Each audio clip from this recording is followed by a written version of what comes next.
René Emmanuel Sadi, ministre de la Communication, et Libam Lili-Keng, ministre des Postes et des Télécommunications, étaient face à la presse ce 13 juillet 2020 pour une communication gouvernementale. Cette communication était axée sur les dérives médiatiques, désinformation systématique et lynchage des personnalités nationales et étrangères dans l'espace public. Dans sa déclaration, le ministre de la Communication en a appelé à la prise de conscience de tous et de chacun, rappelant que le journaliste doit demeurer cet historien du présent dont la seule matière première réside dans le caractère factuel du traitement qu'il fait de l'actualité et des situations qui l'entourent. Notre presse se doit par conséquent de se regarder en face au sujet de l'usage pernicieux des réseaux sociaux, devenus de véritables fourre-tout déviants et déconcertants. On doit malheureusement se rendre à l'évidence de leur regrettable détournement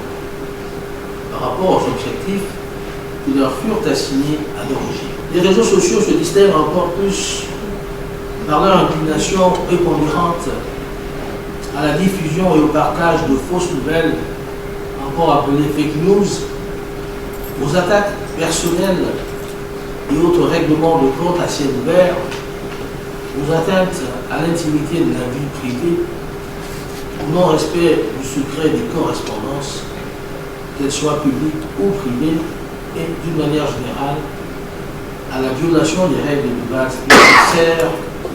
à une vie sociale saine et tolérante. Libam Lili-Keng, quant à elle, a mentionné les efforts du gouvernement dans la lutte contre ce phénomène devenu très inquiétant.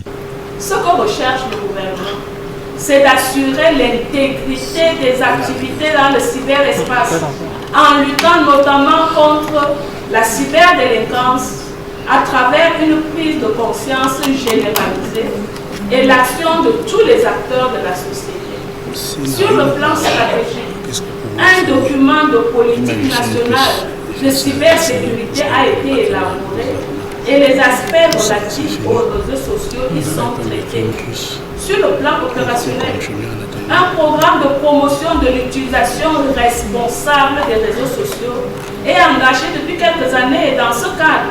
de nombreuses actions ont été menées. Et il s'agit entre autres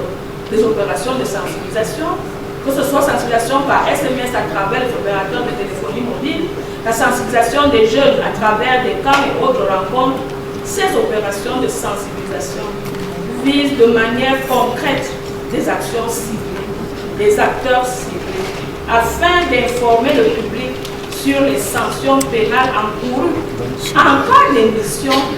ou de propagation des nouvelles fausses ou mensongères au moyen des réseaux sociaux. Cet échange a été rendu nécessaire du fait d'une actualité marquée ces derniers temps par une propagation vertigineuse de contre-vérités aussi manifestes qu'offensantes, visant très souvent à jeter le discrédit et l'anathème sur l'action des pouvoirs publics et sur de hautes personnalités, qu'elles soient camerounaises ou étrangères. Le ministre des Postes et Télécommunications, à travers l'Agence nationale des technologies de l'information et de la communication, qui, en plus d'être le régulateur de l'Internet, a entre autres pour mission la régulation, le contrôle et le suivi des activités liées à la sécurité des réseaux de communication électronique et systèmes d'information à engager. Un programme global afin de suivre et de sanctionner les dérives observées. Le journaliste n'est ni aventurier, ni un tireur à gages, ni un factotum à la solde d'idéologies honteuses et nocives. À ceux parmi les professionnels des médias qui ont choisi de s'identifier à rester nobles par excellence, le gouvernement apporte et continuera d'apporter son soutien dans l'exercice de leurs fonctions.